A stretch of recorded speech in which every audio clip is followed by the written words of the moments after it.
ఒక్కసారి ఆలోచించండి, దట్టమైన అడవులు, పరవళ్లు తొక్కుతూ పారే నది ఒడ్డున పుట్టిన రుచులు ఎలా ఉంటాయో. ఈరోజు మనం తెలంగాణలోని నాగర్ కర్నూల్ జిల్లా కథను దాని వంటకాల ద్వారా తెలుసుకోబోతున్నాం. ఇక్కడ ఆహారమంటే కేవలం కడుపు నింపుకోవడం కాదు, అది ఆ నేల చరిత్రను, సంస్కృతిని మనకు రుచి చూపిస్తుంది. సో ఇంకెందుకు ఆలస్యం, పదండి ఆ రుచుల వెనకున్న కథలేంటో చూసేద్దాం. ఈ మాటల్లోనే ఉంది నాగర్ కర్నూల్ ఆత్మ. నాటు మాంసాహారం, ఆకుకూరలు, సహజ వంటకాలు. వింటున్నారా?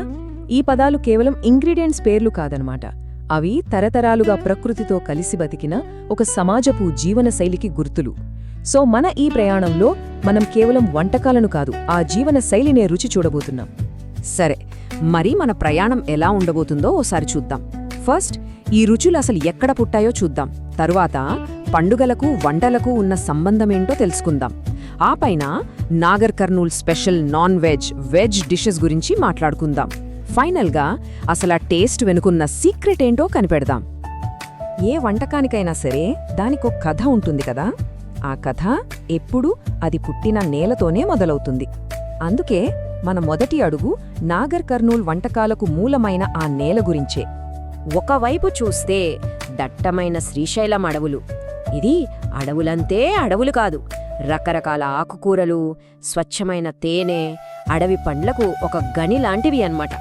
ఇంకోవైపు కృష్ణానది ఎప్పుడూ పారుతూ చేపల్ని, మంచి నీటిని అందిస్తుంది. నిజం చెప్పాలంటే ఈ ప్రకృతి ఇచ్చిన బహుమతులే ఇక్కడి వంటలకు ప్రాణం పోశాయి. చూడండి, ఇక్కడంతా ఒక్కదానితో ఒకటి ఎలా ముడిపడి ఉందో. అడవి, నది, వ్యవసాయం, పల్లెటూరి సంప్రదాయాలు, ఈ నాలుగు ఒకదానితో ఒకటి పెనవేసుకుపోయాయి. వాళ్లకి కావలసిన ప్రతీదీ బయటి నుంచి తెచ్చుకోవాల్సిన అవసరం లేకుండా అన్నీ తమ చుట్టూ ఉన్న ప్రకృతి నుంచే పొందే ఒక జీవన విధానమిది. అసలు నాగర్ కర్నూల్ వంటల్లోని ఆ స్పెషల్ టేస్ట్కి పునాది ఇదే. సో ప్రకృతితో ఇంత కనెక్ట్ అయ్యున్న జనాలు వాళ్ల సంతోషాన్ని, సంబరాల్ని అలా పంచుకుంటారు, సింపుల్ ఆహారంతోనే. అందుకే నాగర్ కర్నూల్లో పండగలంటే ఉత్తి వేడుకలు కాదు, అవి అచ్చంగా రుచుల జాతరలు.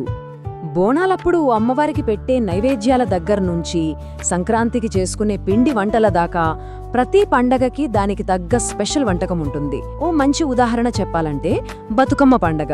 సద్దుల బతుకమ్మ రోజున 9 రకాల సద్దులు అంటే నైవేద్యాలు పెడతారు. అంటే చూడండి, ఇక్కడ ఫుడ్ అనేది కేవలం తినడానికి కాదు, భక్తికి, బంధాలకి ప్రతీక అన్నమాట. పండుగల గురించి మాట్లాడాం కదా, మరి ఆ విందు భోజనాల్లో మెయిన్ అట్రాక్షన్ ఏంటి? ఈ ప్రాంతపు రుచిని ప్రపంచానికి చాటి చెప్పిన ఆ ఫేమస్ నాన్ వెజ్ వంటకాలేంటో ఇప్పుడు చూసేద్దాం రండి. ఇక మన లిస్ట్లో ఫస్ట్ నాగర్ కర్నూలు వంటకాలకే రారాజు గొంగూర మటన్. అబ్బా, ఆ పుల్లటి గొంగూర మెత్తగా ఉడికిన మటన్లో కలిస్తే ఆ టేస్ట్ ఉంటుంది చూసారో, మాటల్లో చెప్పలేం. ఇది జస్ట్ ఓ కర్రీ కాదు, ఈ ప్రాంతపు ఐడెంటిటీకి ఒక టేస్టీ సింబల్ లాంటిది. ఇది చేయడం కూడా చూడటానికి సింపుల్గానే అనిపిస్తుంది. ముందుగా మసాలాలతో మటన్ను బాగా వేయించుతారు. ఆ తర్వాత ఫ్రెష్ గొంగూరాకులు వేసి ఆ పులుపంతా మాంసానికి పట్టేలా చేస్తారు. ఇక ఫైనల్గా మూత పెట్టేసి చిన్న మంట మీద నెమ్మదిగా ఉడికిస్తారు. అసలైన మ్యాజిక్ అంతా జరిగేది ఇక్కడే. సరే, గొంగూర మటన్ తర్వాత ఇప్పుడు ఇంకో పల్లెటూరి ఆణిముత్యం, నాటుకోడి పులుసు. బయట ఫ్రీగా తిరిగే నాటుకోడి మాంసం తెలుసు కదా, కొంచెం గట్టిగా ఉన్నా భలే రుచిగా ఉంటుంది. ఫామ్ కోడితో పోలిస్తే దీని టేస్ట్ చాలా న్యాచురల్గా, స్ట్రాంగ్గా ఉంటుంది. ఆ టేస్టే ఈ పులుసుకు అసలైన బలం. దీని సీక్రెట్ అంతా వండే విధానంలోనే ఉంది. ఫస్ట్ అప్పటికప్పుడు దంచిన మసాలాలు రెడీ చేసుకుంటారు. తర్వాత ఆ మసాలాని కోడి ముక్కలకి బాగా పట్టిస్తారు. ఇక ఫైనల్ స్టెప్ ఏంటంటే ఓపిక. చిన్న మంట మీద నెమ్మదిగా ఉడికించడం. అలా స్లోగా కుక్ చేయడం వల్లే మాంసంలోంచి ఆ న్యాచురల్ జ్యూసెస్ బయటికొచ్చి పులుసుకు ఆ అద్భుతమైన రుచి వస్తుందన్నమాట. నాగర్ కర్నూల్ వంటల్లో ఇంకో స్పెషాలిటీ ఏంటంటే జంతువులోని ఏ భాగాన్ని వేస్ట్ చెయ్యరు. దానికి ఈ 2 వంటకాలే బెస్ట్ ఎగ్జాంపుల్స్. తలకాయ కూర, బోటికూర. ఈ రెండింటినీ వండాలంటే చాలా ఓపిక కావాలి. కానీ ఫైనల్గా వచ్చే టేస్ట్ కూడా ఆ కష్టానికి తగ్గట్టే అమోఘంగా ఉంటుంది.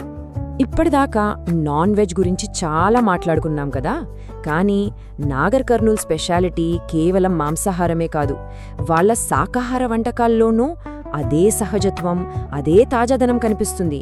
ఇక్కడి వెజ్ ఫుడ్ కూడా ఆ నేల రుచిని అంతే పర్ఫెక్ట్గా మనకు చూపిస్తుంది. దీనికి బెస్ట్ ఎగ్జాంపుల్ పచ్చి పులుసు. పేరు వినగానే అర్థమైపోతోంది కదా, ఇది వండకుండా పచ్చిగానే చేసే ఒక రసం. భగభగమండే ఎండలో తిరిగి వచ్చి ఓ గ్లాసు పచ్చి పులుసు తాగితే ఉంటుంది చూడండి, ఆ ఫీలింగే వేరు. ఇది వేసవిలో మనల్ని చల్లబరిచే ఒక న్యాచురల్ మెడిసిన్ లాంటిది. అంతేకాదు, దీన్ని చేయడం కూడా చాలా ఫాస్ట్. చింతపండు రసంలో సన్నగా తరిగిన ఉల్లిపాయలు, పచ్చిమిర్చి, కొత్తిమీర కలిపేయడమే. ఆ తర్వాత వస్తుంది అసలు సిసలైన స్టెప్. వేడి నూనెలో ఆవాలు, జీలకర్ర, ఎండుమిర్చితో తాలింపు పెట్టి దాన్ని ఈ పులుసులో కలపాలి. ఆ వేడి తాలింపు చల్లని పులుసులో పడగానే చుయ్యమని ఒక సౌండ్ వస్తుంది చూశారు? ఆ వాసన, అబ్బా, అదే ఈ పులుసుకు ప్రాణం. ఇక్కడ ఈ టేబుల్ చూస్తే ఇది జస్ట్ ఓ లిస్ట్లా అనిపించొచ్చు. కాని గమనిస్తే అక్కడ లోకల్గా దొరికే ఉసిరికాయ, నువ్వులు, జొన్నలు ఇలాంటి వాటిని వాళ్ళు తమ డైలీ ఫుడ్లో ఎంత తెలివిగా వాడుకుంటారో అర్థమవుతుంది. అంటే ఇక్కడ ప్రతి భోజనం రుచి మాత్రమే కాదు, ఆరోగ్యం కూడా. ముఖ్యంగా జొన్న రొట్టె. ఇది ఈ ప్రాంత ప్రజల ప్రధాన ఆహారం. వాళ్ల బలానికి అదే కారణం. సరే, ఇన్ని రుచికరమైన వంటకాల గురించి మాట్లాడుకున్నాం. ఇంతకీ వీటన్నిటి వెనుకున్న సీక్రెట్ ఏంటి? మన ఈ ప్రయాణంలో చివరిగా నాగర్ కర్నూల్ వంట వెనుకున్న ఫిలాసఫీ ఏంటో తెలుసుకుందాం. ఇదే అసలు పాయింట్. ఇక్కడి వంటల్లో మసాలాల దట్టించడం కన్నా వాడే ఇంగ్రీడియంట్స్ న్యాచురల్ టేస్ట్కి ఎక్కువ ఇంపార్టెన్స్ ఇస్తారు. వాళ్ల నమ్మకం ఒక్కటే, రుచిని పెంచాలి, అంతేకాని మసాలాలతో ఆ అసలు రుచిని కప్పేయకూడదు. సో ఫైనల్గా చెప్పాలంటే నాగర్ కర్నూల్ వంటల సీక్రెట్ ఈ 4 సింపుల్ విషయాల్లోనే ఉంది. ప్రకృతి నుంచే ఫ్రెష్గా తీసుకోవడం, హెల్దీగా వండటం, ఇంకా అన్నిటికన్నా ముఖ్యంగా మసాలాలతో ఇంగ్రీడియంట్స్ న్యాచురల్ టేస్ట్ను పాడు చేయకుండా దాని రెస్పెక్ట్ చేయడం. ఇదే ఆ వంటలను అంత స్పెషల్గా మార్చే ఫిలాసఫీ అన్నమాట. మనం ఇందాకటి నుంచే చూస్తున్నాం కదా, నాగర్ కర్నూల్ వంటకాలనేవి కేవలం ఫుడ్ కాదు, అవి ఆ ప్రాంతపు జ్ఞాపకాలు, వాళ్ల చరిత్ర. ఇది మనందర్నీ ఆలోచింపజేస్తోంది. మరి మన వంటగదుల్లో, మన అమ్మమ్మలో, నానమ్మల వంటల్లో, మన ప్రాంతపు రుచుల్లో ఎలాంటి కథలు దాగి ఉన్నాయో? మీ ఇంటి కథను చెప్పే ఆ ఒక్క రుచి ఏది?